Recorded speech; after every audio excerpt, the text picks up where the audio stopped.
Like the video, subscribe to the channel and press the bell icon for latest video updates. ਇੱਕ doctor ਨੇ suicide ਕੀਤਾ ਹੈ, ਜਿਹੜਾ corona warrior ਸੀ, ਜਿਹਨੇ ਹਾਂਜੀ। ਸੈਂਕੜੇ ਪੇਸ਼ੈਂਟ ਦੇ ਇਲਾਜ ਕੀਤੇ ਹੈ। ਕਿਉਂ ਕੀਤਾ ਉਹਨੇ ਸੁਸਾਈਡ? ਉਹਦੀ ਵਜ੍ਹਾ ਇਹ ਹੈ, ਦੇ ਆਰ ਫੀਲਿੰਗ ਹੈਲਪਲੈਸ। ਇੱਕ ਡਾਕਟਰ ਦੇ ਅੱਗੇ ਉਹਦਾ ਪੇਸ਼ੈਂਟ ਆਕਸੀਜਨ ਬਿਨਾ ਮਰ ਜਾਵੇ, ਜਿਹੜਾ ਕਮਿਟਡ ਡਾਕਟਰ ਹੈ, ਇਸ ਤੋਂ ਵੱਡੀ ਨਮੋਸ਼ੀ ਦਾ ਸਾਹਮਣਾ ਉਹ ਨਹੀਂ ਕਰ ਸਕਦਾ। ਇਹ ਬੜੀ ਪੈਰਾਲਾਈਜ਼ਿੰਗ ਹੈ ਫॉर ਡਾਕਟਰ। ਦਵਾਈਆਂ ਇੰਜੈਕਸ਼ਨਸ ਅਵੇਲੇਬਲ ਨਾ ਹੋਣ, ਇੰਜੈਕਸ਼ਨਸ ਦੀ ਬਲੈਕ ਮਾਰਕੀਟਿੰਗ ਹੁੰਦੀ ਹੋਵੇ, ਸਿਲੈਕਟਿਵਲੀ ਇੰਜੈਕਸ਼ਨਸ ਦਿੱਤੇ ਜਾਂਦੇ ਹੋਣ। What's happened? ਇੱਕ ਸਟੇਟ ਸੂਬਾ ਦੂਜੇ ਸਟੇਟ 'ਚ ਜਾਣ ਵਾਲੀ ਆਕਸੀਜਨ ਦਾ ਟਰੱਕ ਰੋਕ ਲੈਂਦਾ ਹੈ। ਕਿਸ ਕਿਸਮ ਦਾ ਮਾਹੌਲ? ਭਾਜੀ ਇਹ ਐਕਸਪੈਕਟਡ ਲਾਈਨ ਤੇ ਰਿਜ਼ਲਟਸ ਹੈ। ਇਹ ਰਿਜ਼ਲਟ ਕੋਈ ਇਹਦੇ ਵਿੱਚ ਹੈਰਾਨੀਜਨਕ ਨਹੀਂ ਹੈ। ਦੇਖੋ, ਬੀਜੇਪੀ ਵੈਸਟ ਬੰਗਾਲ ਦੇ ਵਿੱਚ 18 ਪਾਰਲੀਮੈਂਟ ਦੀਆਂ ਸੀਟਾਂ ਜਿੱਤੀ ਸੀ, ਜਿਹਦੇ ਵਿੱਚ ਤਕਰੀਬਨ ਇਹਨਾਂ ਨੇ 117-18 ਵਿਧਾਨ ਸਭਾ ਸੀਟਾਂ ਤੇ ਲੀਡ ਕੀਤਾ ਸੀ। ਹਾਂਜੀ। ਇਹ ਜੇ ਬੜੇ ਰੀਜ਼ਨੇਬਲ ਢੰਗ ਦੇ ਨਾਲ ਆਪਣੀ ਇਲੈਕਸ਼ਨ ਲੜਦੇ, ਇਹੀ ਰਿਜ਼ਲਟ ਜਾਂ ਇਸ ਤੋਂ ਬੈਟਰ ਰਿਜ਼ਲਟ ਕਰ ਸਕਦੇ ਸੀ। ਪਰ ਜਿੰਨਾ ਇਹਨਾਂ ਨੇ ਹੋ ਹੱਲਾ ਕੀਤਾ ਹੈ, ਜਿੰਨਾ ਇਹਨਾਂ ਨੇ ਇਸ ਇਲੈਕਸ਼ਨ ਦੇ ਵਿੱਚ ਹਾਈਪ ਕ੍ਰੀਏਟ ਕੀਤੀ ਹੈ, ਬਹੁਤ ਜ਼ਿਆਦਾ ਰਿਸੋਰਸਿਸ ਪੁੱਟ ਇਨ ਕਰਕੇ ਮਮਤਾ ਜੀ ਨੂੰ ਬੜਾ ਜ਼ਲੀਲ ਕਰਕੇ ਸ਼ੋਅ ਕਰਕੇ ਦੀ ਕੋਸ਼ਿਸ਼ ਕੀਤੀ ਹੈ। ਇਹ ਉਹਦਾ ਰਿਜ਼ਲਟ ਹੋਇਆ ਹੈ ਕਿ ਇਹ ਗ੍ਰੇਸ ਵੀਕ ਹੋ ਗਏ। ਇਲੈਕਸ਼ਨ ਤਾਂ ਇਹਨਾਂ ਨੇ ਹਾਰਨੀ ਸੀ। ਦਰਸ਼ਕੋ, ਅੱਜ ਦੇ ਪ੍ਰੋਗਰਾਮ ਵਿੱਚ ਦੋ ਗੱਲਾਂ ਤੇ ਡਿਸਕਸ ਕਰਾਂਗੇ। ਇੱਕ ਤਾਂ ਕਰੋਨਾ ਕਰਕੇ ਨੈਸ਼ਨਲ ਲੈਵਲ ਤੇ ਜੋ ਕਾਰਗੁਜ਼ਾਰੀ ਹੈ ਤੇ ਪੰਜਾਬ ਵਿੱਚ ਸਰਕਾਰਾਂ ਦੀ ਬੜੇ ਕਿੰਤੂ ਪ੍ਰੰਤੂ ਹੋ ਰਹੇ ਹੈਗੇ ਆ। ਅੱਜ 4 ਲੱਖ ਡੇਲੀ ਕੇਸਿਸ ਆਉਣੇ ਸ਼ੁਰੂ ਹੋਏ। ਇਹ 3 ਲੱਖ ਤੋਂ ਸ਼ੁਰੂ ਹੋਏ ਸੀ, ਇਹ ਕਰਦੇ ਕਰਦੇ 4.5 ਤੇ ਪਹੁੰਚੇ ਹੈਗੇ। ਅੱਜ ਦੀ ਫਿਗਰ 4 ਤਾਂ ਹੀ ਹੈ। ਇਸ ਤਰ੍ਹਾਂ ਪੰਜਾਬ ਵਿੱਚ ਵੀ ਲੁਧਿਆਣਾ ਤੇ ਹੋਰ ਡਿਸਟ੍ਰਿਕਟਸ, ਲਗਭਗ ਪੂਰਾ ਪੰਜਾਬ ਹੀ ਬਹੁਤ ਤਕੜੀ ਗ੍ਰਿਪ ਵਿੱਚ ਹੈਗੀ। ਸਭ ਤੋਂ ਅਨਫੋਰਚੂਨੇਟ ਗੱਲ ਇਹ ਹੈਗੀ ਆ, ਜਿਹੜੀ ਕਿ ਸਰਕਾਰਾਂ ਦੀ ਜ਼ਿੰਮੇਵਾਰੀ ਹੁੰਦੀ ਚੀਜ਼ਾਂ ਉਪਲਬਧ ਕਰਾਉਣੀਆਂ, ਆਕਸੀਜਨ ਸਿਲੰਡਰ ਨਹੀਂ ਮਿਲ ਰਹੇ ਹੈਗੇ ਆ। ਕੱਲ ਦਿੱਲੀ ਬਤਰਾ ਹਸਪੀਟਲ ਵਿੱਚ ਪੇਸ਼ੈਂਟ ਮਰ ਗਏ ਹੈਗੇ ਤੇ ਨਾਲ ਇੱਕ ਖੁਦ ਸੀਨੀਅਰ ਡਾਕਟਰ ਮਰ ਗਏ ਹੈਗੇ। ਔਰ ਦਿੱਲੀ ਹਾਈ ਕੋਰਟ ਤੇ ਸੁਪਰੀਮ ਕੋਰਟ ਨੇ ਵੀ ਬੜੀਆਂ ਜਿਹੜੀਆਂ ਤਿੱਖੀਆਂ ਟਿੱਪਣੀਆਂ ਕੀਤੀਆਂ ਹੈਗੀਆਂ। ਇਹਦੇ ਨਾਲ ਹੀ ਇਹ ਜਿਹੜੀਆਂ ਅੱਜ ਜਿਹੜੀਆਂ 5 ਸਟੇਟਾਂ ਦੀ ਇਲੈਕਸ਼ਨ ਬਾਰੇ, ਖਾਸ ਤੌਰ ਤੇ ਅਸੀਂ ਵੈਸਟ ਬੰਗਾਲ ਮਮਤਾ ਬੈਨਰਜੀ ਪੂਰੇ ਜਿੱਤੇ ਦਿਖਾਈ ਫਿਰ ਦੇ ਰਹੇ ਹੈਗੇ। ਇਸ ਵਿਸ਼ੇ ਤੇ ਗੱਲਬਾਤ ਕਰਾਂਗੇ। ਸਾਡੇ ਨਾਲ ਆਨਲਾਈਨ ਲੁਧਿਆਣਾ ਤੋਂ ਜੁੜੇ ਨੇ ਹਰੀਸ਼ ਰਾਏ ਢਾਂਡਾ ਜੀ, ਜੋ ਕਿ ਸਾਬਕਾ ਐਮਐਲਏ ਨੇ, ਬਹੁਤ ਅੱਛੇ ਸਿਆਸਤਦਾਨ ਹੈਗੇ ਆ ਤੇ Punjab and Haryana bar council ਦੇ ਚੇਅਰਮੈਨ ਵੀ ਰਹੇ ਹੈਗੇ, ਪ੍ਰੈਜ਼ੈਂਟਲੀ ਇਹ ਮੈਂਬਰ ਵੀ ਹੈਗੇ। ਢਾਂਡਾ ਸਾਹਿਬ, ਸਭ ਤੋਂ ਪਹਿਲਾਂ ਇਹ ਜਿਹੜੀ ਕਾਰਗੁਜ਼ਾਰੀ ਨੈਸ਼ਨਲ ਲੈਵਲ ਤੇ ਆ, ਕੱਲ ਜੀਤ ਦੇ ਇੱਕ ਨਿਊਜ਼ ਸੀ ਬੜੀ ਡਿਸਟਰਬਿੰਗ। ਅਮਰੀਕਾ ਦਾ ਟਾਈਮ ਮੈਗਜ਼ੀਨ, ਉਹਦੇ ਵਿੱਚ ਉਹਨਾਂ ਨੇ ਜਿਹੜੇ ਸਾਡੇ ਕਬਰਸਤਾਨ 'ਚ ਕਿਵੇਂ ਲਾਈਨਾਂ ਲੱਗੀਆਂ ਹੈਗੀਆਂ ਫਰੰਟ ਪੇਜ ਤੇ, ਉਹਦੇ ਵਿੱਚ ਕੀਤਾ, ਜਿਹਦੇ ਨਾਲ ਇੱਥੇ ਤਾਂ ਚਲੋ ਇਹ ਆਪਣਾ ਦੇਸ਼ ਆ, ਬਾਹਰ ਵੀ ਇੰਟਰਨੈਸ਼ਨਲ ਲੈਵਲ ਤੇ ਬੜਾ ਇੱਕ ਕੰਟਰੀ ਦਾ ਪ੍ਰੈਸਟੀਜ ਡਾਊਨ ਹੋਇਆ। ਖਾਸ ਤੌਰ ਤੇ ਮੋਦੀ ਸਾਹਿਬ ਦੀ ਕਾਰਗੁਜ਼ਾਰੀ ਮਤਲਬ ਬਹੁਤ ਵੱਡੇ ਕੁਐਸਚਨ ਮਾਰਕ ਤੇ ਆ ਗਈ ਹੈਗੀ। ਕੀ ਕਹਿਣਾ ਚਾਹੁੰਦੇ ਹੋ? ਬਿਲਕੁਲ ਠੀਕ ਹੈ ਜੀ। ਬੜਾ ਦੁੱਖ ਭਰਿਆ ਸਮਾਂ ਹੈ, ਜਿਹਦੇ ਵਿੱਚ ਬਹੁਤ ਜਾਨਾਂ ਜਾ ਰਹੀਆਂ। ਜਿਹੜੀ ਛਵੀ ਕਹਿ ਰਹੇ ਹੋ, ਛਵੀ ਮੋਦੀ ਸਾਹਿਬ ਦੀ ਨਹੀਂ, ਛਵੀ ਹਿੰਦੁਸਤਾਨ ਦੀ ਬਹੁਤ ਮਾੜੀ। ਜੀ। ਦੇਖੋ, ਸਾਡੇ ਨੈਸ਼ਨਲ ਲੈਵਲ ਤੇ ਲੈ ਲਓ, ਉੱਥੇ ਪਲੈਨਿੰਗ ਦੀ ਕਮੀ ਹੈ। ਜਿਹੜਾ ਹੈ ਸਟੇਟ ਸਬਜੈਕਟ ਹੈ, ਸਟੇਟਸ ਦਾ ਬਹੁਤ ਬੁਰਾ ਹਾਲ ਹੈ। ਤੁਸੀਂ ਬਿਊਰੋਕ੍ਰੇਸੀ ਦੀ ਦੇਖੋ, ਬਿਊਰੋਕ੍ਰੇਸੀ ਦੀ ਪ੍ਰੀਪੇਅਰਡਨੈਸ ਕੀ ਹੈ? Zero preparedness. ਇਹ ਟੋਟਲ ਜਿਹੜਾ ਸਾਡਾ ਢਾਂਚਾ ਹੈ, ਐਡਮਿਨਿਸਟ੍ਰੇਟਿਵ ਢਾਂਚਾ, ਉਹ ਕ੍ਰਾਈਸਿਸ ਦੇ ਵਿੱਚ ਪਰਦਾ ਹਟ ਕੇ ਨਜ਼ਰ ਆਇਆ ਕਿ ਕਿੰਨਾ ਕਮਜ਼ੋਰ ਹੈ।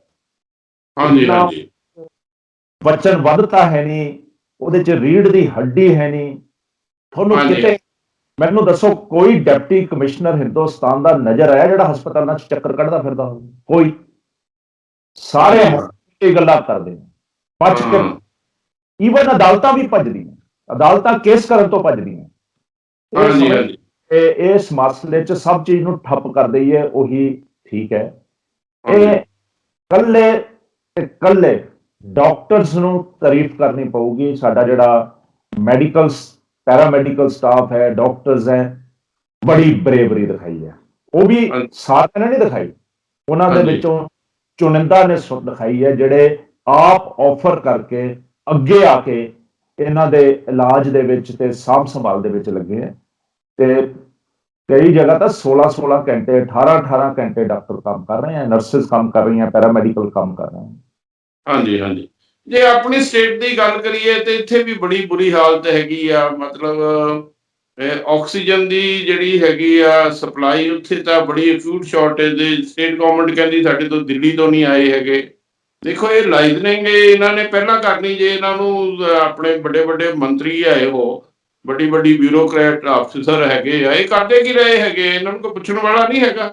ਹੁਣ ਉਹ ਕਹਿੰਦੇ ਲਾਸਟ ਮੋਮੈਂਟ ਤੇ ਸਾਨੂੰ ਉੱਥੋਂ ਨਹੀਂ ਆਏ, ਫਿਰ ਤੁਸੀਂ ਰਿਜ਼ਾਈਨ ਕਰਕੇ ਮਾਰੋ ਜੀ, ਆ ਲਓ ਫੜੋ, ਮੈਂ ਨਹੀਂ ਇਹ ਮੰਤਰੀ ਪੁਣਾ ਕਰ ਸਕਦਾ ਜਾਂ ਮੁੱਖ ਮੰਤਰੀ ਪੁਣਾ ਕਰ ਸਕਦਾ। ਕੈਪਟਨ ਅਮਰਿੰਦਰ ਦੀ ਸਰਕਾਰ ਦੇ ਮੰਤਰੀ ਪੈਸੇ ਬਣਾਉਣ ਤੋਂ ਇਲਾਵਾ ਇਹਨਾਂ ਨੂੰ ਕੋਈ ਕੰਮ ਨਹੀਂ ਹੈ। ਦੇਖੋ 1 ਸਾਲ ਪਹਿਲਾਂ ਜਿਹੜਾ ਲੋਕਡਾਊਨ ਲੱਗਿਆ ਸੀ, ਉਹ ਲੋਕਡਾਊਨ ਬਹੁਤ ਹੀ ਅੱਛੀ ਆਪਸ਼ਨ ਨਹੀਂ ਸੀ, ਪਰ ਉਹ ਐਮਰਜੈਂਸੀ ਆਪਸ਼ਨ ਸੀ ਕਿ ਅਸੀਂ ਇਹਦਾ ਜਿਹੜਾ ਪੇਸ ਹੈ ਬਿਮਾਰੀ ਦਾ ਉਹਨੂੰ ਘਟਾ ਲਈਏ ਤਾਂ ਕਿ ਅਸੀਂ ਆਪਣੇ ਇੰਤਜ਼ਾਮ ਕਰ ਲਈਏ। ਜਿਹੜੀ ਬਿਮਾਰੀ ਤੋਂ ਲੋਕ ਬਿਮਾਰ ਹੋਣੇ ਆ ਉਹਨਾਂ ਦਾ ਸਾਂਭ ਸੰਭਾਲ ਕਿਵੇਂ ਕਰਨੀ ਹੈ, ਉਹਦੇ ਲਈ ਅਸੀਂ ਬੰਦੋਬਸਤ ਰੈਡੀ ਕਰ ਲਈਏ। ਉਸ ਮਕਸਦ ਲਈ ਲੋਕਡਾਊਨ ਸੀ।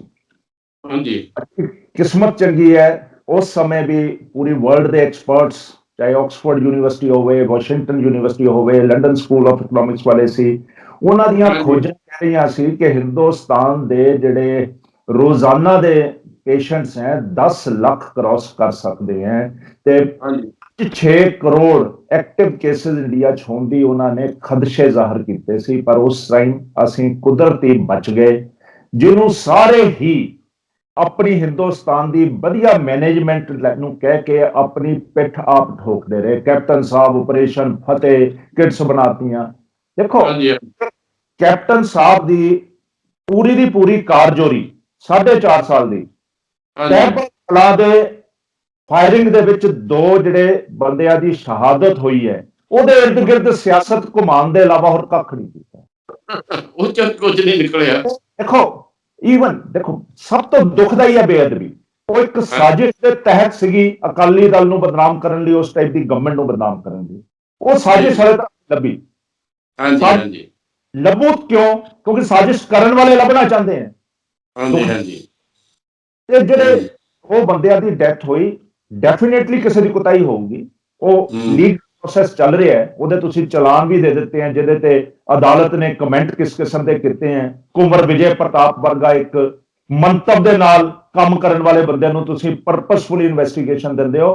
ਵਾਟ ਅਬਾਊਟ 300 ਤੁਹਾਡੇ ਕੋਲ ਵੈਂਟੀਲੇਟਰ ਆਏ ਹੈ, ਉਹ ਬੰਦ ਕਿਉਂ ਪਏ ਹੈ? ਹਾਂਜੀ, ਹਾਂ, ਉਹ ਵੀ ਇੱਕ ਕੰਧ ਦੀ ਨੀਂਦ ਪੜੀ ਹੈ, ਇਹਨਾਂ ਨੂੰ ਕੋਈ ਪੁੱਛਣ ਵਾਲਾ ਨਹੀਂ ਹੈਗਾ। ਤੁਹਾਡੇ ਕੋਲ ਵੈਂਟੀਲੇਟਰ ਪਏ, ਕਹਿੰਦੇ ਸਟਾਫ ਵੀ ਹੈ ਨਹੀਂ ਉਹਨੂੰ ਖੋਲਣ ਲਈ। 300 ਗਵਰਨਮੈਂਟ ਆਫ ਇੰਡੀਆ ਵੱਲੋਂ ਵੋਲੰਟਰੀ ਆਰਗੇਨਾਈਜੇਸ਼ਨ ਵੱਲੋਂ ਮੈਂਬਰ ਪਾਰਲੀਮੈਂਟਸ ਨੇ ਦਿੱਤੇ ਆਪਣੇ ਫੰਡਸ ਚੋਂ ਵੈਂਟੀਲੇਟਰ ਪਿਛਲੇ ਸਾਲ। ਪੈਕਟ ਪਏ ਆ, ਪੈਕਟ ਡਾਇਗਨੋਸਟਿਕ ਪੈਕ ਪਈਆਂ ਸਰਕਾਰੀ ਹਸਪਤਾਲ।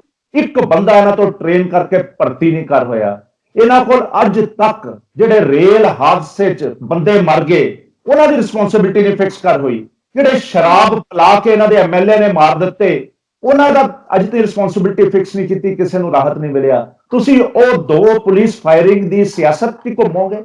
ਦੱਦੂਵਾਲ ਵਰਗੇ ਬੰਦਿਆਂ ਨੂੰ ਅੱਗੇ ਬਿਠਾ ਕੇ ਪੰਜਾਬ ਦੇ ਮਾਹੌਲ ਖਰਾਬ ਕਰਨ ਦੇ ਇਲਾਵਾ ਤੁਹਾਡਾ ਕਿਤੇ ਹੋਰ ਕੰਮ ਕਰਨ ਦੀ ਨੀਅਤ ਹੀ ਹੈ ਨਹੀਂ।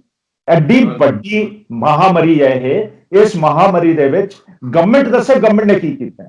ਸਾਡੇ ਲੁਧਿਆਣੇ ਦੇ ਵਿੱਚ ਵੀ ਪ੍ਰਾਈਵੇਟ ਹਸਪੀਟਲਸ ਹੈ ਜਿਹੜੇ ਕਮਾਲ ਕਰ ਰਹੇ ਨੇ। ਸਿਵਲ ਹਸਪੀਟਲਸ ਦੇ ਡਾਕਟਰਸ ਬਹੁਤ ਅੱਛੇ ਹੈ, ਨਿਹਾਇਤ ਅੱਛੇ ਹੈ, ਪਰ ਉਹਨਾਂ ਕੋਲ ਸਮਾਨ ਹੀ ਨਹੀਂ ਹੈ। ਕਰਨਗੇ ਕੀ? ਉਹਨਾਂ ਕੋਲ ਫੈਸਿਲਿਟੀਜ਼ ਨਹੀਂ ਹੈ, ਉਹਨਾਂ ਕੋਲ ਟੈਕਨੀਸ਼ੀਅਨਸ ਨਹੀਂ ਹੈ। ਉਹ ਕਿੱਦਾਂ ਵੈਂਟੀਲੇਟਰ ਚਲਾਉਣ? ਆਪਾਂ ਇੰਨਾ ਮਾੜਾ ਹਾਲ ਹੈ। ਇਹ ਪੈਸੇ ਵੰਡਣ ਦੀਆਂ ਗੱਲਾਂ ਕਰਦੇ ਆ, ਮੁਫਤ ਗੱਲਾਂ ਦੇਣ ਦੀਆਂ ਲੋਕਾਂ ਨੂੰ ਗੱਲਾਂ ਕਰਦੇ ਆ ਜੀ, ਟੈਲੀਫੋਨ ਦੇਣੇ ਆ, ਫਲਾਨਾ ਦੇਣੇ। ਤੁਸੀਂ ਇਲਾਜ ਤਾਂ ਦੇ ਦਿਓ ਇਹ ਮਹਾਮਾਰੀ 'ਚ। ਜਿਹੜੇ ਦਾਣੇ ਆਉਂਦੇ ਆ ਉਹ ਤੁਸੀਂ ਖਾ ਜਾਂਦੇ ਹੋ, ਤੁਹਾਡਾ ਮੰਤਰੀ ਖਾ ਜਾਂਦਾ ਹੈ। ਇਹ ਪੂਰੀ ਕੰਟਰੀ ਤੇ ਕਾਲਾ ਟਿੱਕਾ ਹੈ, ਪੂਰੀ ਕੰਟਰੀ ਤੇ ਹੈ। ਦਿੱਲੀ ਦੇ ਵਿੱਚ ਵੀ ਇਹੀ ਹਾਲਾਤ ਹੈ। ਕੇਜਰੀਵਾਲ ਜੀ ਸਭ ਤੋਂ ਵੱਧ ਟੈਲੀਵਿਜ਼ਨ ਤੇ ਆਪਣੀ ਸਰਾਹਨਾ ਰੋਜ਼ ਕਰਨ ਆਉਂਦੇ ਨੇ।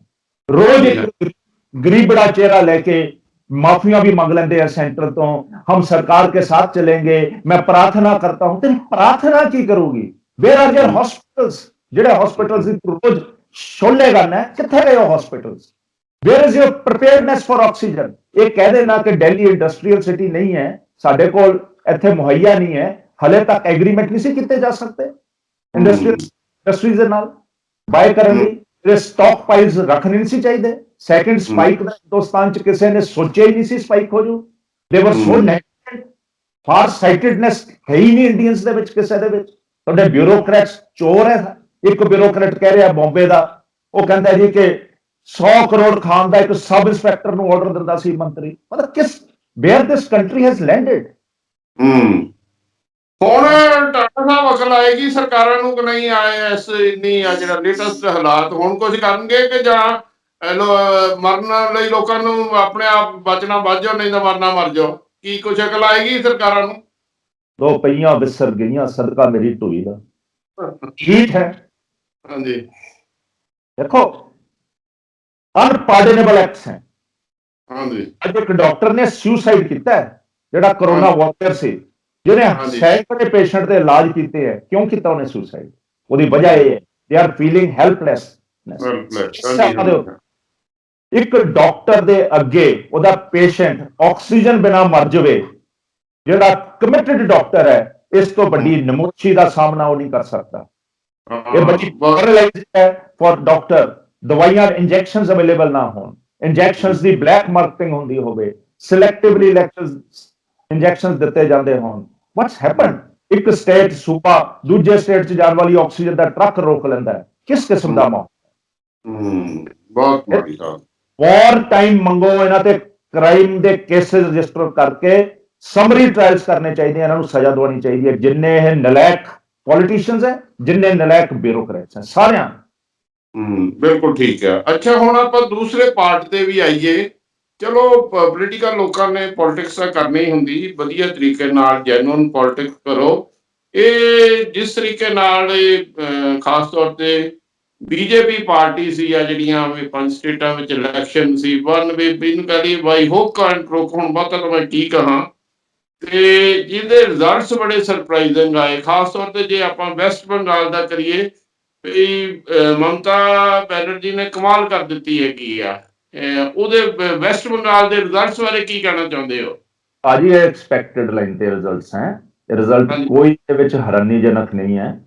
ਦੇਖੋ ਬੀਜੇਪੀ ਵੈਸਟ ਬੰਗਾਲ ਦੇ ਵਿੱਚ 18 ਪਾਰਲੀਮੈਂਟ ਦੀਆਂ ਸੀਟਾਂ ਜਿੱਤੀ ਸੀ, ਜਿਹਦੇ ਤਕਰੀਬਨ ਇਹਨਾਂ ਨੇ 117-18 ਵਿਧਾਨ ਸਭਾ ਸੀਟਾਂ ਤੇ ਲੀਡ ਕੀਤਾ ਸੀ।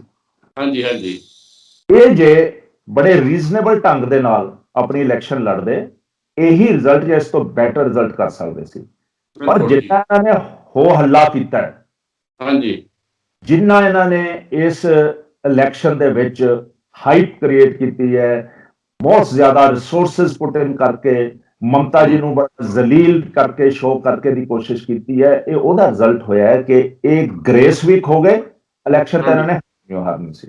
ਦੇਖੋ ਹਲੇ ਵੀ ਤੁਸੀਂ ਇਹ ਨਹੀਂ ਕਹਿ ਸਕਦੇ ਬੀਜੇਪੀ ਇਲੈਕਸ਼ਨ ਹਾਰੀ ਹੈ। 3 ਸੀਟਾਂ ਤੋਂ ਜੇ ਬੀਜੇਪੀ 85-90 ਸੀਟਾਂ ਤੇ ਆ ਜਾਂਦੀ ਹੈ, ਬਹੁਤ ਵੱਡੀ ਪ੍ਰਾਪਤੀ ਹੈ। ਜਿਹੜੀ ਲੈਂਡ ਦੇ ਵਿੱਚ ਇਹਨਾਂ ਦੇ ਪੈੜ ਹੀ ਹੈ ਨਹੀਂ ਸੀ, ਉੱਥੇ ਜ਼ਿਆਦਾ ਪਕੜ ਬਣਾ ਲੈਣੀ, ਜੜਾ ਵਿਸਾਰ ਲੈਣੀ ਹੈ, ਬਹੁਤ ਵੱਡਾ ਕ੍ਰੈਡਿਟ ਹੈ। ਕਾਂਗਰਸ ਬਹੁਤ ਵੱਡੀ ਹਾਰ ਹੈ, ਲੈਫਟ ਲਈ ਬਹੁਤ ਵੱਡੀ ਹਾਰ ਹੈ ਕਿ ਉਹ ਹਾਸ਼ੀਏ ਤੇ ਆਉਂਦੇ ਗੱਲ ਹੋਰ ਸੀ, ਉਹ 1 ਜਾਂ 2 ਸੀਟਾਂ ਤੇ ਆ ਗਏ, 10-12% ਵੋਟ ਬੈਂਕ ਤੇ ਆ ਗਏ। ਜਿਹੜਾ ਮਿਡਲ ਵੈਸਟ ਬੰਗਾਲ ਸੀ, ਜਿਹਦੇ ਚ ਕਾਂਗਰਸ ਦਾ ਬਹੁਤ ਵੱਡਾ ਹੋਲਡ ਹੁੰਦਾ ਸੀ, ਉੱਥੇ ਵੈਪੋਰੇਟ ਹੋ ਗਈ ਕਾਂਗਰਸ, ਡੈਸੀਮੇਟ ਹੋ ਗਈ। ਬੀਜੇਪੀ 35 ਤੋਂ 37% ਵੋਟ ਬੈਂਕ, ਇਹ 48-49% ਵੋਟ ਬੈਂਕ ਲੈ ਕੇ ਇਹ ਵੈਸਟ ਬੰਗਾਲ ਹੈ ਜਿਹੜੀ, ਇਹਦੇ ਤੇ ਕੰਸੰਟ੍ਰੇਸ਼ਨ ਜਿਹੜੀ ਮੁਸਲਿਮ ਵੋਟ ਦੀ ਹੈ ਉਹ ਸਭ ਤੋਂ ਵੱਧ ਹੈ ਇੰਡੀਆ 'ਚ। ਇੰਨੀ ਕੰਸੰਟ੍ਰੇਸ਼ਨ ਮੁਸਲਿਮ ਵੋਟ ਪੂਰੀ ਕੰਟਰੀ 'ਚ ਨਹੀਂ ਹੈ। ਬਾਵਜੂਦ ਜਿੰਨੀ ਮੁਸਲਿਮ ਵੋਟ ਕਰਦੀ ਆ, ਮੈਟਰ ਕਰਦੀ ਆ, ਇੱਥੇ ਸਰ ਤਕਰੀਬਨ 27-28% ਮੁਸਲਿਮ ਵੋਟ ਹੈ ਵੈਸਟ ਬੰਗਾਲ ਦੇ ਵਿੱਚ। ਇੰਨੀ ਯੂਪੀ 'ਚ ਵੀ ਨਹੀਂ ਹੈ, ਯੂਪੀ 'ਚ 20-22% ਹੈ। ਬਾਵਜੂਦ ਇਹਦੇ ਕਿ ਬੰਗਾਲ ਦਾ ਪਾਰਟੀਸ਼ਨ ਹੋ ਕੇ ਮਾਈਗ੍ਰੇਸ਼ਨ ਹੋ ਗਈ ਮੁਸਲਿਮ ਵੋਟ ਦੀ, पर ये पोरस बॉर्डर है, बॉर्डर तो भी बहुत पारों आए हैं, मैनी इश्यूज है, चलो that need not be discussed. वो जी वोट बैंक है वो सारी दी सारी पूरी दी पूरी पोलराइज होकर ममता जी ਨੂੰ ਮਿਲੀ ਹੈ। ਮਮਤਾ ਜੀ ਨੇ ਕਹਿ ਕੇ ਮੰਗਿਆ ਕਿ ਤੁਸੀਂ ਆਪਣੀ ਵੋਟ ਤੋੜੋ ਨਾ, ਇੱਕ ਪਾਸੇ ਪਾਓ। ਪਲੱਸ ਮਮਤਾ ਜੀ ਨੂੰ ਵਿਮਨ ਵੋਟ ਪਈ ਹੈ। Woman vote she has concentrated on women vote। ਜਿਹੜਾ ਬੀਜੇਪੀ ਦਾ ਸੀਗਾ ਸਿਲੰਡਰ, ਉਹ ਉਹਨਾਂ ਨੇ ਪਰਪਸਫੁਲੀ ਉਹਨੂੰ ਜ਼ੀਰੋ ਕੀਤਾ। ਸਿਲੰਡਰ ਲੈ ਕੇ ਨਾਰੇ ਲਾਏ ਕਿ ਸਿਲੰਡਰ ਮਹਿੰਗਾ ਹੈ। ਉਹ ਜਿਹੜੀ ਬੀਜੇਪੀ ਨੂੰ ਕ੍ਰੈਡਿਟ ਸੀ ਘਰ ਘਰ ਸਿਲੰਡਰ ਪਹੁੰਚਾਉਣ ਦਾ, ਉਹ ਕ੍ਰੈਡਿਟ ਨੂੰ ਵੀ ਡਿਸਕ੍ਰੈਡਿਟ ਕੀਤਾ ਹੈ। ਹੁਣ ਦੇਖੋ ਇਲੈਕਸ਼ਨਾਂ ਕੀ ਹੈ, ਇਲੈਕਸ਼ਨ ਥੋੜੀ ਇਹ ਨਹੀਂ ਹੈ ਕਿ ਲੋਕਾਂ ਦਾ ਓਪੀਨੀਅਨ ਕੀ ਹੈ, ਇਲੈਕਸ਼ਨ ਇਹ ਹੈ ਕਿ ਲੋਕਾਂ ਦਾ ਮੂਰਖਬੰਦ ਕੌਣ ਬਣਾਉਂਦਾ ਹੈ। ਹਾਂਜੀ ਹਾਂਜੀ ਹਾਂ। ਮੂਰਖ ਬਣਾਉਣ ਲਈ ਇਹਨਾਂ ਕੋਲ ਇੱਕ ਖਨਸਾਮਾ ਆ ਗਿਆ, ਉਹ ਹੈਗਾ ਪ੍ਰਸ਼ਾਂਤ। ਸਾਰਿਆਂ ਨੂੰ ਮੂਰਖ ਬਣਾਉਣ ਦਾ ਖਨਸਾਮਾ ਹੈ। ਉਹ ਸਬਜ਼ੀ ਸਾਰੀਆਂ ਉਹ ਚੀਜ਼ਾਂ ਪਾ ਦਿੰਦਾ ਜਿਹੜੀਆਂ ਲੋਕ ਚੱਟਦੇ ਹੀ ਰਹਿ ਜਾਂਦੇ ਆ। ਜਦ ਸਬਜ਼ੀ ਮਿਲਦੀ ਹੈ ਤਾਂ ਭਾਂਡਾ ਖਾਲੀ। ਗੱਪਾਂ ਦਾ ਚਾਹ ਬਣਾਉਣਾ ਹੈ ਤਾਂ ਘਿਓ ਤੇ ਖਾਣ ਘੱਟ ਕਿਉਂ ਪਾਓ, ਦੁੱਗਣੀ ਪਾਓ। ਹਾਂਜੀ। ਸੋ ਉਹ ਇੱਕ ਨਵਾਂ ਟ੍ਰੈਂਡ ਚੱਲ ਪਿਆ ਲੋਕਾਂ ਨੂੰ ਲੁਭਾਉਣ ਦਾ, ਲੋਕਾਂ ਨੂੰ ਮੂਰਖ ਬਣਾਉਣ ਦਾ। ਪੰਜਾਬ 'ਚ ਬਣਾਇਆ ਹੀ ਹੈ ਇਹ ਸਰਕਾਰ ਜਿਵੇਂ ਬਣੀ ਸੀ। ਆ ਪ੍ਰਸ਼ਾਂਤ ਕਿਸ਼ੋਰ ਦੇ ਲਾਰੇ ਸੀ ਜਿਹੜੇ ਘਰ ਘਰ ਨੌਕਰੀ ਤੇ ਪੈਨਸ਼ਨ ਤੇ ਹਰੇਕ ਨੂੰ ਬੇਰੁਜ਼ਗਾਰੀ ਭੱਤਾ, ਹਰ ਨੌਜਵਾਨ ਨੂੰ ਟੈਲੀਫੋਨ, ਪਤਾ ਨਹੀਂ ਕੀ ਉਹ ਤਾਂ ਇਹਨਾਂ ਦੇ ਰਾਜਾ ਵੜਿੰਗ ਤਾਂ ਕਹਿੰਦੇ ਸੀ ਕਿ ਤੜਾਗੀਆਂ ਵੀ ਮਿਲਣਗੀਆਂ, ਬੰਗਾ ਵੀ ਮਿਲਣਗੀਆਂ ਤੇ ਨੋਵਾ ਕਾਰਾਂ ਵੀ। ਕੇਰਲਾ ਦੀ ਗੱਲ ਕਰੀਏ ਟਾਂਡਾ ਸਾਹਿਬ, ਉਧਰ ਜਿਹੜੀ ਹੈਗੀ ਆ LDF ਜਿਹੜੀ ਹੈਗੀ ਆ, ਤੇ ਜਾਂ ਇੱਧਰ DMK ਹੁਣ ਇੱਧਰ ਉਹ ਲੀਡ ਕਰ ਰਹੇ ਹੈਗੇ ਆ, ਤੇ ਸਰਕਾਰ ਵੀ ਉਹਨਾਂ ਦੀ ਮੇਰੇ ਖਿਆਲ ਬਣਨ ਦੀ ਸੰਭਾਵਨਾ ਹੋਏਗੀ। ਇਹਨਾਂ ਬਾਰੇ ਕੀ ਕਹਿਣਾ ਚਾਹੁੰਦੇ? ਕੇਰਲਾ ਦੇ ਵਿੱਚ ਜਿਹੜਾ ਮੁੱਖ ਮੰਤਰੀ ਹੈ ਉਹਨੇ 5 ਸਾਲ ਦੀ ਐਡਮਿਨਿਸਟ੍ਰੇਸ਼ਨ ਬਹੁਤ ਅੱਛੀ ਚਲਾਈ ਹੈ। ਇੱਕ ਪਹਿਲਾਂ ਆਇਆ ਸੀ ਫਲੂ, ਇਹਨਾਂ ਦਾ ਬੈਟ ਫਲੂ, ਉਦੋਂ ਵੀ ਲੋਕਾਂ ਤੱਕ ਪਹੁੰਚਣਾ। ਕੋਰੋਨਾ ਹਲੇ ਕਿ ਮਹਾਮਾਰੀ ਨੇ ਬਹੁਤ ਵੱਡਾ ਇੰਪੈਕਟ ਕੀਤਾ ਕੇਰਲਾ ਤੇ। ਅੱਜ ਵੀ ਉਹਨਾਂ ਦੇ 30,000 ਬੰਦੇ ਡੇਲੀ ਆ ਰਹੇ ਆ। ਛੋਟੀ ਸਟੇਟ ਹੈ, ਮਹਾਰਾਸ਼ਟਰ ਤੋਂ ਅੱਧੇ ਪੇਸ਼ੈਂਟ ਆ ਰਹੇ ਨੇ। ਉਹਨਾਂ 'ਚ ਕੋਈ ਹਾਹਾਕਾਰ ਵਾਲੀ ਗੱਲ ਨਹੀਂ ਸੁਣੀ, ਬਾਵਜੂਦ ਪੇਸ਼ੈਂਟ ਆ ਰਹੇ ਨੇ। ਪਹਿਲਾਂ ਵੀ ਸਭ ਤੋਂ ਪਹਿਲਾਂ ਕਰੋਨਾ ਉੱਥੇ ਆਇਆ ਕੇਰਲਾ, ਸਭ ਤੋਂ ਲਾਸਟ ਤੱਕ ਸਰਵਾਈਵ ਕਰ ਰਹੇ। ਬਟ ਉਹਨਾਂ ਦੇ ਟ੍ਰੀਟਮੈਂਟ, ਉਹਨਾਂ ਦੀ ਹੈਂਡਲਿੰਗ, ਹਾਊਸ ਟੂ ਹਾਊਸ ਲੋਕਾਂ ਨੂੰ ਰਾਸ਼ਨ ਪਹੁੰਚਾਉਣਾ, ਇੱਥੋਂ ਤੱਕ ਕਿ ਜਿਹੜੇ ਹੋਮ ਸਟੇਸ 'ਚ ਬੱਚੇ ਠਹਿਰੇ ਹੋਏ ਸੀ, ਪੜ੍ਹਦੇ ਸੀ ਕੇਰਲਾ 'ਚ, ਉਹਨਾਂ ਨੂੰ ਪੱਕੀਆਂ ਹੋਈਆਂ ਰੋਟੀਆਂ ਘਰ 'ਚ ਪਹੁੰਚਾਉਣਾ, ਉਹਦਾ ਲੋਕਾਂ ਨੇ ਕ੍ਰੈਡਿਟ ਦਿੱਤਾ ਹੈ। ਐਂਡ ਉਹਨੇ ਕੋਈ ਪ੍ਰਸ਼ਾਂਤ ਕਿਸ਼ੋਰ ਵਰਗੇ ਪਖੰਡਾਂ ਵਾਲੀ ਗੱਲ ਨਹੀਂ ਕੀਤੀ। ਸਟ੍ਰੇਟ ਇਲੈਕਸ਼ਨ ਲੜੀ and credit goes to that party, they have done very well। ਹੁਣ ਆ ਗਈ ਜਿੱਥੇ DMK DMK ਜਿੱਤ ਰਹੀ ਲੱਗ ਰਿਹਾ ਹੈ, ਪਰ ਕੋਈ ਲੈਂਡਸਲਾਈਡ ਵਿਕਟਰੀ ਨਹੀਂ ਹੈ ਤਾਮਿਲਨਾਡੂ 'ਚ। ਅੰਨਾ DMK ਵੀ ਉਹ ਕਾਫੀ ਸਟਰੋਂਗ ਚੱਲ ਰਹੀ ਫਿਲਹਾਲ ਹੈ ਨਾ, ਨਾਲ they have performed very well। ਉਹਨਾਂ ਨੇ ਦੇਖੋ ਉਹਨਾਂ ਦੀ ਮੇਨ ਲੀਡਰ ਦੀ ਐਬਸੈਂਸ ਦੇ ਵਿੱਚ ਡਿਸੈਂਟ ਸੀ, ਮੁੱਖ ਮੰਤਰੀ ਨੂੰ ਕਿਹਨੇ ਬਣਨਾ ਹੈ, ਉਹਨਾਂ ਨੇ ਬੜੀ ਮੈਚਿਓਰਿਟੀ ਦੇ ਨਾਲ ਡਿਸੈਂਟ ਦੂਰ ਕੀਤੀ ਹੈ। ਕੋਲੈਕਟਿਵਲੀ ਇਲੈਕਸ਼ਨ ਲੜੀ ਹੈ, ਕੋਲੈਕਟਿਵ ਲੀਡਰਸ਼ਿਪ ਕ੍ਰੀਏਟ ਕੀਤੀ ਹੈ। ਮੈਂ ਸਮਝਦਾ ਉਹਨਾਂ ਦਾ 100 ਸੀਟਸ ਲੈ ਜਾਣਾ ਜਾਂ 100 ਦੇ ਨੇੜੇ ਰਹਿ ਜਾਣਾ ਵੈਰੀ ਬਿਗ ਕ੍ਰੈਡਿਟ। ਐਂਡ ਆਉਣ ਵਾਲੇ ਸਮੇਂ ਦੇ ਵਿੱਚ this party will become a very big force in Tamil Nadu. ਹਾਂਜੀ ਹਾਂਜੀ, ਚਲੋ ਪੌਂਡੀਚੇਰੀ ਦੇ ਬਾਰੇ ਵੀ 1 ਮਿੰਟ 'ਚ ਡਿਸਕਸ ਕਰ ਲਈ, ਫਿਰ ਆਪਾਂ ਦੂਜੇ ਟੌਪਿਕ ਤੇ ਆਉਂਦੇ ਹੈਗੇ। ਪੌਂਡੀਚੇਰੀ ਵੀ ਲੈਫਟ ਡੈਮੋਕ੍ਰੈਟਿਕ ਫਰੰਟ ਲੱਗਦਾ 15 ਕ੍ਰਾਸ ਕਰ ਜਾਊਗਾ, ਮੈਜੋਰਿਟੀ ਬਣਾ ਜਾਊਗਾ। Sorry NDA। ਹਾਂਜੀ, ਦੇਖੋ ਉੱਥੇ ਵੀ ਕਾਂਗਰਸ ਨੂੰ ਬਹੁਤ ਬੁਰੀ ਮਾਰ ਪਈ ਹੈ। ਕਾਂਗਰਸ ਨੂੰ ਕੇਰਲਾ 'ਚ ਬਹੁਤ ਬੁਰੀ ਮਾਰ ਪਈ ਹੈ। ਕਾਂਗਰਸ ਪਿਗੀ ਬੈਂਕ ਤੇ ਗਈ ਹੈ ਤਾਮਿਲਨਾਡੂ ਦੇ ਵਿੱਚ। ਉਹ ਕਾਂਗਰਸ ਨੂੰ ਨਹੀਂ ਕਹਿ ਸਕਦੇ ਕਿ ਵੋਟ ਬੈਂਕ ਪਿਆ ਹੈ, ਤੇ ਕਾਂਗਰਸ ਸਾਰੇ ਕਿਤੇ ਹੀ ਖਤਮ ਹੋ ਗਈ। ਅਸਾਮ ਦੇ ਵਿੱਚ ਬਹੁਤ ਐਂਬੀਸ਼ੀਅਸ ਸੀ ਕਾਂਗਰਸ ਸੋਚਦੀ ਸੀ ਕਿ ਐਤਕੀ ਪਾਵਰ 'ਚ ਹੀ ਆ ਜਾਣਗੀ। BJP ਕਲੀਅਰ ਮੈਜੋਰਿਟੀ ਵੱਲ ਜਾ ਰਹੀ ਹੈਗੀ ਲੱਗਦੀ। ਅਲਾਈਸ ਕੀਤੇ ਉਹਨਾਂ ਨੇ ਉਸ ਢੰਗ ਨਾਲ ਇਸ ਵਾਰ ਬੜੇ ਸਿਆਣਪ ਨਾਲ ਇਲੈਕਸ਼ਨ ਲੜਨ ਦੀ ਕੋਸ਼ਿਸ਼ ਕੀਤੀ ਹੈ, ਬਟ ਸਟਿਲ BJP ਨੇ ਉੱਥੇ ਹੋਲਡ ਕੀਤਾ ਗਰਾਊਂਡ। ਉਹ ਕ੍ਰੈਡਿਟ ਜਾਂਦਾ ਉੱਥੇ ਦੇ ਮੁੱਖ ਮੰਤਰੀ ਨੂੰ, ਲੀਡਰਸ਼ਿਪ ਨੂੰ, BJP ਨੂੰ। ਅਸੀਂ ਰੀਜਨਲ ਟੌਪਿਕ ਤੇ ਢਾਂਡਾ ਸਾਹਿਬ ਆਉਂਦੇ। ਸਰਕਾਰਾਂ ਨੇ ਤਾਂ ਹੁਣ ਆਪਣੀਆਂ ਥਾਲੀਆਂ ਵਜਾ ਕੇ ਹਟ ਗਏ ਹੈਗੇ ਆ। ਦੇਖੋ ਜਿਹੜੇ ਅੱਜ ਦੀ ਡੇਟ 'ਚ ਇਨਫੈਕਸ਼ਨ ਰੇਟ ਬਹੁਤ ਜ਼ਿਆਦਾ ਔਰ ਡੈਥ ਰੇਟ ਵੀ ਬਹੁਤ ਜ਼ਿਆਦਾ। ਜੇ ਪੰਜਾਬ ਦੀ ਆਪਾਂ ਗੱਲ ਕਰੀਏ, ਪੰਜਾਬ ਦੇ ਲੋਕਾਂ ਨੂੰ ਬਚਾਉਣਾ ਹੈਗਾ, ਬਚਣਾ ਹੈਗਾ, ਉਹ ਕੀ ਕੁਛ ਕਰਨਾ। ਇਹ ਖਾਸ ਤੌਰ ਤੇ ਦੇਖੋ ਇੰਨੇ ਮਹਿੰਗੇ ਬਿੱਲ ਵੀ ਨਹੀਂ ਦੇ ਹੁੰਦੇ ਹੈਗੇ ਹਸਪੀਟਲਾਂ ਦੇ, ਹਰ ਕੋਈ ਬੰਦਾ ਦੇ ਨਹੀਂ ਸਕਦਾ। ਜੇ ਹੋਮ ਆਈਸੋਲੇਸ਼ਨ ਦੇ ਕੁਝ ਟਿਪਸ ਵਗੈਰਾ ਦਿਓ, ਜੇ ਕੋਈ ਪ੍ਰੋਬਲਮ ਆਉਂਦੀ, ਇਹਦੇ ਬਾਰੇ ਜ਼ਰੂਰ ਸਾਡੇ ਦਰਸ਼ਕਾਂ ਨੂੰ ਗਾਈਡ ਕਰੋ। ਸਭ ਤੋਂ ਬੜੀ ਪ੍ਰੋਬਲਮ ਭਾਜੀ ਇਹ ਹੈ ਕਿ ਲੋਕ ਇhtiyat ਨਹੀਂ ਵਰਤ ਰਹੇ। ਲੋਕਾਂ ਦੇ ਹਾਂਜੀ ਹਾਂ, ਇਹ ਵੀ ਬਹੁਤ ਵੱਡੀ ਲੋਕਾਂ ਦੀ ਮੂਰਖਤਾ ਹੈਗੀ ਆ। ਇਹ ਭੋਗਾਂ ਦੇ ਉੱਤੇ ਕਿਰਿਆ ਦੇ ਉੱਤੇ 500 ਬੰਦਾ ਇਕੱਠਾ ਹੋ ਰਿਹਾ ਹੈ, ਮਾਸਕ ਵੀ ਠੋਡੀ ਤੇ ਲਾਇਆ ਹੋਇਆ ਹੈ। ਸਭ ਹਾਂਜੀ ਤੋਂ ਪਹਿਲਾਂ ਲੋਕਾਂ ਨੂੰ ਡਰਨਾ ਚਾਹੀਦਾ ਹੈ ਕਿ ਬੇਮਤਲਬ ਘਰੋਂ ਬਾਹਰ ਨਾ ਨਿਕਲੋ, ਜਿਹੜੀ ਬਿਲਕੁਲ ਜੀ। ਮਜਬੂਰੀ ਹੈ ਉਹੀ ਘਰੋਂ ਬਾਹਰ ਨਿਕਲੇ। ਇੱਕ ਤੁਸੀਂ ਪੂਰਾ ਕੰਟੈਕਟ ਤੋਂ ਬਚੋ, ਆਮ ਬੰਦਿਆਂ ਨਾਲ ਫਰਕ ਨਾ ਕਰੋ, ਜਿਹਦੇ ਨਾਲ ਗੱਲ ਵੀ ਕਰਦੀ ਹੈ 10 ਫੁੱਟ ਦੂਰ ਖੜ ਕੇ ਗੱਲ ਕਰੋ, ਨੇੜਤਾ ਜਾ ਕੇ ਗੱਲ ਨਾ ਕਰੋ। ਇਹਦੇ ਇਲਾਵਾ ਰੋਜ਼ਾਨਾ ਹਰ ਬੰਦਾ ਜਦ ਘਰ ਪਹੁੰਚਦਾ ਹੈ, ਪਹੁੰਚ ਕੇ ਸਟੀਮ ਜ਼ਰੂਰ ਲਓ। ਇਹ ਬਹੁਤਾ ਲੰਬਾ ਚੌੜਾ ਕੰਮ ਨਹੀਂ ਹੈ, ਤੁਸੀਂ ਤਾਂ ਜੇ ਨੀਚੇ ਭਾਂਡਾ ਰੱਖ ਕੇ ਵੀ ਪਾਣੀ ਉਬਾਲ ਕੇ ਉੱਤੇ ਤੌਲੀਆ ਪਾ ਕੇ ਵੀ ਲੈ ਲਓ, ਸਟੀਮ ਬਹੁਤ ਹੈਲਪ ਕਰਦੀ ਹੈ ਕਾਫੀ। ਨੇ ਨਾਰਮਲ ਰੂਟੀਨ ਹਾਂ, ਇਹ ਜੇ ਤੁਸੀਂ ਰੋਜ਼ ਸਟੀਮ ਲੈ ਲੈਂਦੇ ਹੋ, ਮੈਂ ਸਮਝਦਾ ਤੁਸੀਂ ਇਨਫੈਕਸ਼ਨ ਨੂੰ 50% ਰਿਡਿਊਸ ਕਰ ਦਿੰਦੇ ਹੋ। ਇਹ ਬਹੁਤ ਵੱਡਾ ਹੈ ਜੇ ਤੁਸੀਂ 50% ਰਿਡਿਊਸ ਕਰਦੇ ਹੋ। ਇਹਦੇ ਇਲਾਵਾ ਜੇ ਕਿਸੇ ਨੂੰ ਬੁਖਾਰ ਹੁੰਦਾ ਹੈ, ਉਹ ਪਹਿਲਾ ਸ਼ੱਕ ਕਰੇ ਕਿ ਮੈਨੂੰ ਕਰੋਨਾ ਹੈ।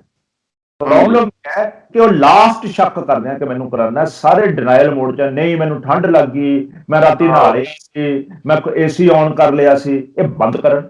ਇੱਕ ਬੰਦੇ ਨੂੰ ਵੀ ਬੁਖਾਰ ਹੁੰਦਾ, ਸਮਝੇ ਮੈਨੂੰ ਕਰੋਨਾ ਤੇ ਆਪਣੇ ਆਪ ਐਕਸ਼ਨ ਤੇ ਆ ਜਾਵੇ, ਬੰਦਾ ਡੱਕ ਲਵੇ। ਤੇ ਹੁਣ ਸਿੰਪਟਮ ਹੈ ਕਿ ਜ਼ਰੂਰੀ ਨਹੀਂ ਬੁਖਾਰ ਹੋਣਾ, ਤੁਹਾਨੂੰ ਖੰਘ ਹੋ ਸਕਦੀ ਹੈ, ਹਲਕੀ ਜ਼ੁਕਾਮ ਹੋ ਸਕਦਾ ਹੈ, ਹੱਡ ਭੰਨੀ ਹੋ ਸਕਦੀ ਹੈ, ਇੱਥੋਂ ਤੱਕ ਕਿ ਤੁਹਾਡਾ ਪੇਟ ਖਰਾਬ ਹੋ ਸਕਦਾ ਹੈ, ਤੁਹਾਨੂੰ ਸਮੈਲ ਅੱਗੇ ਜਾਂਦੀ ਸੀਗੀ, ਹੁਣ ਉਹ ਵੀ ਇੰਨਾ ਸਿੰਪਟਮ ਨਹੀਂ ਹੈ, ਪੇਟ ਖਰਾਬ ਹੋਣ ਦਾ ਸਿੰਪਟਮ ਬਹੁਤ ਜ਼ਿਆਦਾ ਹੈ। ਤੇ ਇਹ ਪਤਾ ਵੀ ਨਹੀਂ ਲੱਗਦਾ ਕਦ ਤੁਹਾਡੇ ਲੰਗਸ ਹੈ ਜਿਹੜੇ ਉਹ ਕੰਜੈਸਟਡ ਹੋ ਜਾਂਦੇ ਆ, ਇਫੈਕਟ ਹੋ ਜਾਂਦੇ ਆ। ਲੋਕੀ ਜਦ 75-80% ਲੰਗ ਡੈਮੇਜ ਹੋ ਜਾਂਦਾ, ਉਸ ਸਟੇਜ ਤੇ ਡਾਕਟਰ ਕੋਲ ਜਾ ਰਹੇ ਆ। ਲੋਕਾਂ ਨੂੰ ਡਾਕਟਰ ਕੋਲ ਇਮੀਡੀਏਟਲੀ ਜਾਣਾ ਚਾਹੀਦਾ। ਡਰਨ ਨਾ ਕਿ ਉਹ ਡਿਕਲੇਅਰ ਹੋਣਗੇ ਕਰੋਨਾ ਦਾ, ਉਹ ਨੀਅਰੈਸਟ ਗੁੱਡ ਹਸਪੀਟਲ ਹੈ ਉੱਥੇ ਜਾਣ, ਉੱਥੋਂ ਦਵਾਈ ਲੈ ਕੇ ਆਪਣੀ ਦਵਾਈ ਘਰ ਹੋਮ ਆਈਸੋਲੇਸ਼ਨ ਕਰਨ, ਦਵਾਈ ਖਾਣ ਤੇ ਹੋ ਸਕੇ ਆਕਸੀਜਨ ਦਾ ਇੰਤਜ਼ਾਮ ਕਰਕੇ ਰੱਖਣ। ਜੇ ਕਿਤੇ ਉਹਨਾਂ ਨੂੰ ਲਾਈਟ ਤੇ ਰੈਗੂਲਰ, ਹੁਣ ਤਾਂ ਫਤਿਹ ਕਿੱਟ ਦਿੰਦੀ ਹੈ ਪੰਜਾਬ ਸਰਕਾਰ, ਪਹੁੰਚਣ 'ਚ ਥੋੜੀ ਜਿਹੀ ਦਿੱਕਤ ਹੈ ਬਟ ਕ੍ਰੈਡੀਟੇਬਲ ਦੇ ਆਰ ਗਿਵਿੰਗ। ਉਹ ਕਿੱਟ ਦੇ ਤੁਹਾਡਾ ਥਰਮਾਮੀਟਰ ਵੀ ਹੈ, ਆਕਸੀਮੀਟਰ ਵੀ ਹੈ, ਬੇਸਿਕ ਦਵਾਈਆਂ ਵੀ ਹੈ, ਗਰਾਰੇ ਕਰਨ ਦੇ ਸਿਰਪ ਵੀ ਹੈ, ਸਭ ਕੁਝ ਆ ਉਹਨੂੰ ਫੋਲੋ ਕਰਨ। ਕਿੱਟ ਦੇ ਅੰਦਰ ਲਿਖ ਕੇ ਪ੍ਰੋਸੀਜਰ ਫੋਲੋ ਕੀਤਾ ਹੈ, ਉਹਨਾਂ ਨੇ ਦਿੱਤਾ ਹੋਇਆ। ਤੁਸੀਂ ਉਹ ਪ੍ਰੋਸੀਜਰ ਜ਼ਰੂਰ ਫੋਲੋ ਕਰੋ ਜਿਹੜਾ ਕਿੱਟ ਦੇ ਵਿੱਚ ਲਿਖ ਕੇ ਦਿੱਤਾ ਹੈ। ਐਂਡ ਇੰਨਾ ਕਰਨ ਦੇ ਨਾਲ ਅਸੀਂ ਜੇ ਆਕਸੀਜਨ ਲੈਵਲ 95 ਤੱਕ ਮੇਨਟੇਨ ਹੋ ਰਿਹਾ, ਤੁਹਾਨੂੰ ਡਰਨ ਦੀ ਲੋੜ ਨਹੀਂ। ਜੇ 95 ਤੋਂ ਥੱਲੇ ਆਉਂਦਾ ਹੈ, don't wait, try to go to the hospital, ਜਿਹੜਾ ਤੁਹਾਨੂੰ ਨੀਅਰੈਸਟ ਹਸਪੀਟਲ ਬਣਦਾ ਹੈ। ਇਹਦੇ 'ਚ ਇਹਨਾਂ ਸੋਚੋ ਵੱਡੇ ਹਸਪੀਟਲ ਜਾਣਾ, ਜਿਹੜੇ ਹਸਪੀਟਲ ਵੀ ਜਾਂਦੇ ਹੋ ਪ੍ਰੋਟੋਕੋਲ ਸੇਮ ਹੈ, ਸੇਮ ਦਵਾਈਆਂ ਦੇਣੀਆਂ, ਤੁਹਾਨੂੰ ਟ੍ਰੀਟਮੈਂਟ 'ਚ ਕੋਈ ਕਮੀ ਨਹੀਂ ਹੈ। ਸੋ ਇਹ ਕੋਈ ਲੰਬਾ ਚੌੜਾ ਐਕਸਪਰਟ ਜਾਂ ਸੁਪਰ ਸਪੈਸ਼ਲਿਸਟ ਡਾਕਟਰ ਦੀ ਲੋੜ ਨਹੀਂ ਹੈ। ਸਾਰੇ ਡਾਕਟਰਸ ਨੂੰ ਪਤਾ ਹੈ ਕਿ ਕੀ ਇਹਦੀ ਪ੍ਰੋਟੋਕੋਲ ਹੈ। ਸੋ ਜਿਹੜਾ ਨੇੜੇ ਹਸਪੀਟਲ ਉੱਤੇ ਜਾ ਕੇ ਦਾਖਲ। ਇੱਕ ਲਾਸਟ ਸਵਾਲ, ਜਿਵੇਂ ਇਹਦਾ ਲਗਾਤਾਰ ਸਪਾਈਕ ਹੋ ਰਿਹਾ ਹੈਗਾ, ਅੱਜ 4 ਲੱਖ ਦੇ ਕਰੀਬ ਕੇਸਿਸ ਹੈਗੇ ਆ ਪੰਜਾਬ ਵਿੱਚ ਵੀ, ਇਟ ਇਜ਼ ਆਪਣੇ ਡੇਲੀ ਗਰੋਇੰਗ, ਤੇ ਇਹਦਾ ਮਤਲਬ ਚੈੱਕ ਕਦੋਂ ਕੁ ਲੱਗਣ ਦੀ ਸੰਭਾਵਨਾ ਹੈਗੀ ਆ? ਐਟਲੀਸਟ ਜਿੰਨੇ ਹੈਗੇ ਉਨੇ ਹੋਣ, ਹੌਲੀ ਹੌਲੀ ਥੱਲੇ ਹੋ ਜਾਣ, ਇਦਾਂ ਦੀ ਕੁਝ ਕੈਨ ਵੀ ਥਿੰਕ ਆਫ? ਭਾਜੀ ਇੱਕ 10 ਦਿਨਾਂ ਤੋਂ ਇਹ ਬੜਾ ਸ਼ਾਰਪ ਰਾਈਜ਼ ਕੀਤਾ ਹੈ। ਇਹ ਤਕਰੀਬਨ 50-60 ਹਜ਼ਾਰ ਤੋਂ 3 ਲੱਖ ਪਹੁੰਚਣ ਲਈ ਇਹਨੇ ਕੁਝ ਦਿਨ ਹੀ ਲਾਏ। ਹੁਣ ਪਿਛਲੇ 7-8 ਦਿਨ ਦਾ ਇਹ 3 ਲੱਖ ਦੇ ਅਰਾਊਂਡ ਹੈ। ਅੱਜ 392 ਹੈ, ਕੱਲ 4 ਤੋਂ ਉੱਤੇ ਸੀ, ਪਰਸੋਂ 428 ਸੀ, ਚੌਥੇ ਦਿਨ ਬਾਅਦ ਸੀ। ਸੋ ਲੱਗਦਾ ਹੈ ਕਿ ਰੁਕ ਰਿਹਾ, ਪਰ ਹਲੇ ਪੀਕ ਨਹੀਂ ਕੀਤਾ ਹੈ। ਇਹ ਪੀਕ ਕਰੂਗਾ, ਹਲੇ ਹੋਰ ਉੱਪਰ ਜਾਊਗਾ। ਅੱਛਾ ਜੀ, ਹੋਰ ਪੀਕ ਕਰੇਗਾ। ਲੋਕਾਂ ਨੂੰ ਬਹੁਤ ਅਲਰਟ ਰਹਿਣ ਦੀ ਲੋੜ ਹੈ, ਇਹਦਾ ਮਤਲਬ ਜ਼ਿਆਦਾ ਅਲਰਟ ਰਹਿਣ ਦੀ ਲੋੜ ਹੈ। ਇਹਦਾ ਕਰਵ ਰੋਕਣ ਲਈ ਸਾਨੂੰ ਘਰਾਂ ਦੇ ਬਾਹਰ ਨਹੀਂ ਨਿਕਲਣਾ ਚਾਹੀਦਾ, ਨਹੀਂ ਤਾਂ ਲੋਕਡਾਊਨ ਹੋਊਗਾ, ਉਹ ਫਿਰ ਮਜਬੂਰਨ ਫਿਰ ਬਹੁਤ ਤਕਲੀਫ ਹੋਊਗੀ। ਹੁਣ ਦੇਖੋ ਸਾਡੀ ਬਿਜ਼ਨਸ ਵੀ ਚੱਲਦੀ ਹੈ, ਸਭ ਚੱਲਦੇ ਆ, ਸਾਨੂੰ ਹੁਣ ਘਰੋਂ ਨਹੀਂ ਨਿਕਲਣਾ ਚਾਹੀਦਾ। ਇੰਟਰੈਕਸ਼ਨ ਘਟਾ ਦੇਣੀ ਚਾਹੀਦੀ ਹੈ। ਜਿਹੜੀ ਮਜਬੂਰੀ ਆ ਉਹੀ ਜਾਵੇ। ਜੇ ਕੋਈ ਨੌਕਰੀ ਤੇ ਜਿਹੜਾ ਬੰਦਾ ਜਾਂਦਾ ਉਹ ਜਾਵੇ, ਗੋਲ ਗੱਪੇ ਖਾਣੇ ਆ, ਚਾਟ ਖਾਣੀ ਹੈ, ਇਹ ਕੰਮ ਬੰਦ ਕਰ ਦੇਣ, ਰੈਸਟੋਰੈਂਟ ਜਾਣਾ ਬੰਦ ਕਰ ਦੇਣ, ਘਰਾਂ ਚੋਂ ਬਾਹਰ ਨਿਕਲ ਕੇ ਲੇਡੀਜ਼ ਬੈਠ ਕੇ ਆਪਸ ਵਿੱਚ ਗੱਲਾਂ ਮਾਰਦੀਆਂ ਬੰਦ ਕਰ ਦੇਣ। ਇਹ ਸਾਰਾ ਕੁਝ ਜਿਹੜਾ ਕਰਾਊਡਿੰਗ ਵਾਲਾ ਸਿਸਟਮ ਹੈ, ਉਹਨੂੰ ਬਿਲਕੁਲ ਬੰਦ ਕਰਕੇ ਆਈਸੋਲੇਸ਼ਨ ਦੇ ਵਿੱਚ ਵੜਨ। ਘਰਾਂ ਦੇ ਵਿੱਚ ਵੀ ਆਪਸ ਚ ਇੰਟਰਮਿੰਗਲਿੰਗ ਘਟਾਉਣ, ਜਿੰਨਾ ਮਾਸਕ ਪਾ ਸਕਦੇ ਹੋ ਮਾਸਕ ਪਾਓ। ਇਹ ਜਿੱਦਣ ਕਰਵ ਨੀਚੇ ਆਊਗਾ ਨਾ, ਇਹ ਫਲੈਟਨ ਹੋਊਗਾ, ਪਹਿਲਾਂ ਐ ਜਾਊਗਾ, ਹੁਣ ਲੱਗ ਰਿਹਾ ਕਿ ਕਿਉਂਕਿ ਮਹਾਰਾਸ਼ਟਰ ਦੇ ਨੰਬਰ ਘਟੇ ਹੈ, ਕੁਝ ਸਟੇਟਸ ਹੈ ਜਿਨ੍ਹਾਂ ਦੇ ਵੱਧ ਰਹੇ ਹੈ, यूपी ਦੇ ਵੱਧ ਰਹੇ ਹੈ, ਬਿਹਾਰ ਦੇ ਵੱਧ ਰਹੇ ਹੈ, ਮਹਾਰਾਸ਼ਟਰ ਦੇ ਵੱਧ ਰਹੇ ਹੈ। ਕੇਰਲਾ ਦੇ ਵੱਧ ਰਹੇ ਹੈ। ਇਹ ਸਾਰੀਆਂ ਸਟੇਟਸ ਹੈ ਜਿਹੜੀਆਂ ਹਲੇ ਐਡ ਕਰ ਰਹੀਆਂ। ਪੰਜਾਬ ਵੱਧ ਰਿਹਾ, ਅੱਜ 7000 ਹੈ ਮੈਕਸਿਮਮ ਹੈ ਪੰਜਾਬ ਦਾ, ਕੱਲ 6 ਤੋਂ ਘੱਟ ਸੀਗਾ ਅੱਜ ਤੱਕ। ਹਰਿਆਣਾ ਦਾ ਵੀ 13-14 ਤੇ ਹੈ। ਸਾਰੀਆਂ ਸਟੇਟਸ ਸਟੇਬਲ ਚੱਲ ਰਹੀਆਂ, ਵੱਧ ਰਹੇ ਆ ਥੋੜੇ ਥੋੜੇ। ਸਿਰਫ ਮਹਾਰਾਸ਼ਟਰ ਦਾ ਘਟਣਾ ਸ਼ੁਰੂ ਹੋਇਆ। ਸੋ ਇਹਦੇ ਤੋਂ ਬਚਣ ਲਈ ਇਹੀ ਤਰੀਕਾ ਹੈ। ਇਹ ਦੇਖੋ, ਸਭ ਤੋਂ ਵੱਡੀ ਪ੍ਰੋਬਲਮ ਇਹ ਨਹੀਂ ਹੈ ਕਿ ਇਹਦਾ ਹੋਣਾ, ਪ੍ਰੋਬਲਮ ਇਹ ਹੈ ਕਿ ਉਹਨਾਂ ਦਾ ਹਸਪੀਟਲ ਦੇ ਵਿੱਚ ਮੰਜੇ ਨਾ ਹੋਣਾ ਤੇ ਆਕਸੀਜਨ ਨਾ ਹੋਣਾ ਤੇ ਦਵਾਈਆਂ ਨਾ ਹੋਣਾ। ਇਹ ਸਭ ਤੋਂ ਵੱਡੀ ਪ੍ਰੋਬਲਮ ਹੈ। ਇੱਕ ਸਰਕਾਰ ਨੇ ਜਦ ਟੀਕੇ ਸ਼ੁਰੂ ਕੀਤੇ, ਲੋਕਾਂ ਨੇ ਟੀਕੇ ਲਵਾਏ ਨਹੀਂ, ਹੁਣ ਪੈਨਿਕ ਹੋ ਕੇ ਭੱਜ ਰਹੇ ਆ ਤੇ ਸੂਬੇ ਸੈਂਟਰ ਨੂੰ ਗਾਲਾਂ ਕੱਢ ਰਹੇ ਆ ਕਿ ਸਾਨੂੰ ਦਵਾਈ ਨਹੀਂ ਮਿਲੀ। ਪਹਿਲਾਂ ਤੁਹਾਡੀ ਲੱਗੀ ਕਿੰਨੀ, ਉਹਦੇ ਬਾਰੇ ਕੋਈ ਨਹੀਂ ਦੱਸਦਾ। ਤੁਸੀਂ ਐਫਰਟ ਨਹੀਂ ਕੀਤੀ, ਪੰਜਾਬ ਸਰਕਾਰ ਨੇ ਤਾਂ ਬਿਲਕੁਲ ਐਫਰਟ ਨਹੀਂ ਕੀਤੀ। ਪੰਜਾਬ ਦੇ ਤਾਂ ਪੈਰਾਮੈਡੀਕਲਸ ਨੇ ਪੂਰੇ ਨਹੀਂ ਲਵਾਏ। ਵੇਅਰ ਕਈ ਸਟੇਟਸ ਹੈ ਜਿਨ੍ਹਾਂ ਨੇ 100% ਮੈਡੀਕਲ ਸਟਾਫ ਦੇ ਲਵਾਤੇ। ਇਹਦੇ ਤੇ ਲੋਕਾਂ ਪ੍ਰਚਾਰ ਕਰਨ ਚ ਅਸੀਂ ਘਟ ਰਹੇ ਹਾਂ। ਸਾਨੂੰ ਉਹ ਪ੍ਰਚਾਰ ਕਰਨਾ ਚਾਹੀਦਾ। ਹੁਣ ਵੀ ਇਹ ਪੈਨਿਕ ਨਹੀਂ ਕ੍ਰੀਏਟ ਕਰਨਾ ਚਾਹੀਦਾ ਕਿ ਦਵਾਈ ਨਹੀਂ ਹੈ, ਦਵਾਈ ਆ ਜਾਊਗੀ। ਸਾਡੇ 30 ਕਰੋੜ ਇਸ ਮਹੀਨੇ ਚ ਬਣ ਜਾਣੀ ਹੈ ਦਵਾਈ, ਕੋਈ ਡਰਨ ਦੀ ਲੋੜ ਨਹੀਂ ਹੈ। ਇੱਕ ਮਹੀਨੇ 30 ਕਰੋੜ ਸਾਡੇ ਕੋਲ ਵੈਕਸੀਨੇਸ਼ਨ ਆਉਣਗੀਆਂ, ਬਾਹਰਲੀਆਂ ਵੀ ਆਉਣੀਆਂ ਸ਼ੁਰੂ ਹੋ ਗਈਆਂ। ਇਹ ਵੀ ਸੋਚਣਾ ਚਾਹੀਦਾ ਕਿ ਸਰਕਾਰਾਂ ਨੇ ਤਾਂ ਪਹਿਲਾਂ ਨਹੀਂ ਕੀਤਾ, ਮੰਨਦੇ ਅਸੀਂ ਨਹੀਂ ਕੀਤਾ, ਨਲਾਇਕੀ ਕੀਤੀ ਹੈ, ਪਰ ਹੁਣ ਜਾਗੇ ਹੈ, ਸਾਰੇ ਪੈਨਿਕ ਮੋਡ ਚ ਜਾਗੇ ਹੈ ਤੇ ਬਹੁਤਾ ਜ਼ਿਆਦਾ ਸਰਕਾਰ ਤੇ ਸਟ੍ਰੈਸ ਵੀ ਨਾ ਪਾਈਏ ਕਿ ਉਹਨਾਂ ਨੂੰ ਦਬਲੀਏ, ਗਾਲਾਂ ਕੱਢੀਏ, ਹਰ ਥਾਂ ਤੇ ਹਸਪਤਾਲਾਂ ਚ ਲੜੀਏ। ਥੋੜਾ ਕੋਆਪਰੇਸ਼ਨ ਕਰੋ, ਉਹਦੇ ਨਾਲ ਮਿਲ ਜੁਲ ਕੇ ਸਾਥੀ ਹੱਥ बढ़ाना ਸਾਥੀ। ਬਹੁਤ ਵਧੀਆ ਜਾਣਕਾਰੀ ਦਿੱਤੀ ਹੈਗੀ ਹੈ ਤੁਸੀਂ। ਸਭ ਤੋਂ ਬੈਸਟ ਹੈਗਾ ਇਹ, ਤੁਸੀਂ ਹੋਮ ਆਈਸੋਲੇਸ਼ਨ ਆਪ ਘਰਾਂ ਵਿੱਚ ਰਹੋ ਤੇ ਮਾਸਕ ਪਾ ਕੇ ਰੱਖੋ, ਉੱਥੇ ਜਾਓ ਜਿੱਥੇ ਬਹੁਤ ਜ਼ਰੂਰੀ ਹੈ। ਟਾਂਡਾ ਸਾਹਿਬ ਤੁਸੀਂ ਬਹੁਤ ਵਧੀਆ ਇਨਫੋਰਮੇਸ਼ਨ ਦਿੱਤੀ ਹੈ। ਅਵੇਅਰਨੈਸ ਮੈਨੂੰ ਲੱਗਦਾ ਆਮ ਲੋਕਾਂ ਵਿੱਚ ਚੰਗੀ ਹੋਏਗੀ। ਬਹੁਤ ਬਹੁਤ ਮਿਹਰਬਾਨੀ, ਧੰਨਵਾਦ। Thank you very much sir. Thank you.